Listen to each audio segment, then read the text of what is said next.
Hi, Todd Romer, founder of Financial Rebellion.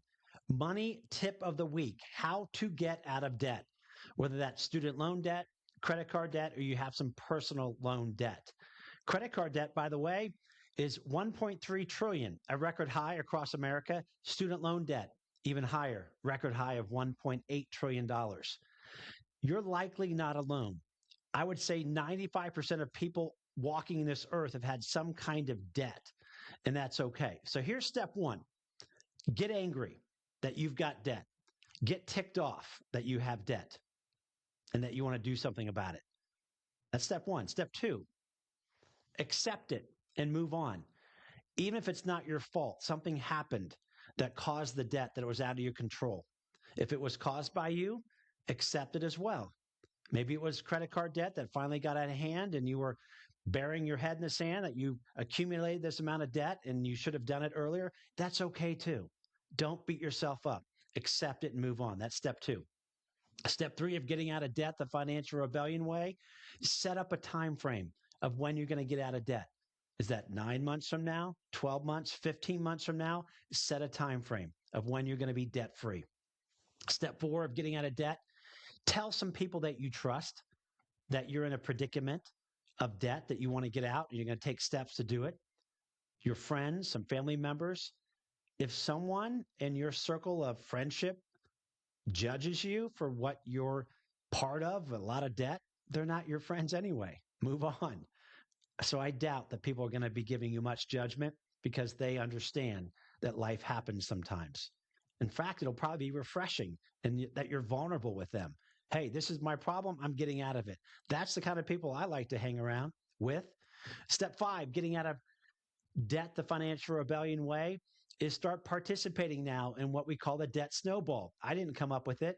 Dave Ramsey talks about it, other people. It's pretty simple, common, but a lot of people don't know what that means. Here's what we talk about. Here's what it is. Let's say you have 3 credit card balances and you can substitute credit card number 2 with a student loan. It doesn't matter. We're just going to talk about credit card debt. If it's a student loan debt, again, doesn't matter.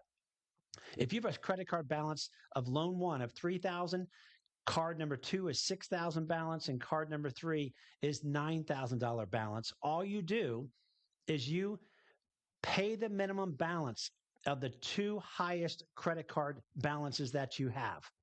Pay those minimum balance. But the lowest credit card debt that you have, any extra income that you have, maybe you end up getting a job, a part-time job, making 10 to 20 hours per week just to tackle the debt, pay more than the minimum balance toward the lowest amount of debt. And do not worry about the interest rate. Well, but wait a minute. The interest rate is 23% on credit card number 2 and only 16% on credit card number 3. Shouldn't I tackle the highest credit card interest rate debt? No. You're all about getting wins.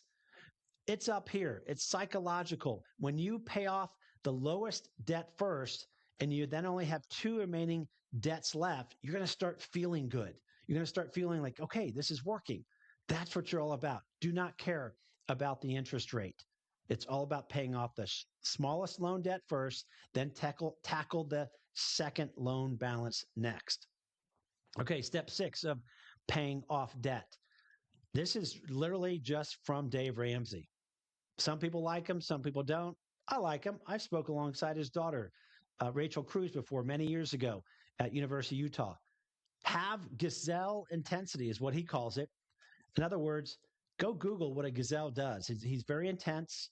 He is very focused. And that might mean, okay, I'm going to create this intensity. I'm going to get very focused to pay this debt off. What does that look like? Maybe selling things in your apartment or your house that you don't need on Facebook Marketplace. Yep. And by the way, you probably won't miss those things. So whatever several $100s you can sell stuff, put it toward the debt, because you all know, I've been there too. The weight of debt is not fun. It's heavy. So do whatever it takes to create additional income from a side hustle, a second job part-time to pay toward this, because the feeling of knocking down one debt at a time is going to be amazing. And that's the feeling that you're after.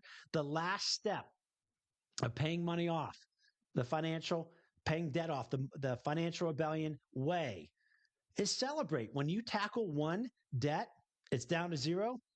Go out to a nice restaurant that you like, perhaps, or do something. You might be like, wait a minute, that goes against because I've got debt. Why should I?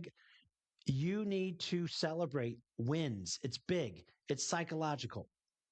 And then finally, of course, when you have all of your debt paid off, you're debt free, celebrate again. And I'll guarantee you, you're not going to be in debt ever again because that feeling you don't like and you don't want to experience that again. That's Financial Rebellion's way of how to get out of debt. Money tip of the week. And you got this.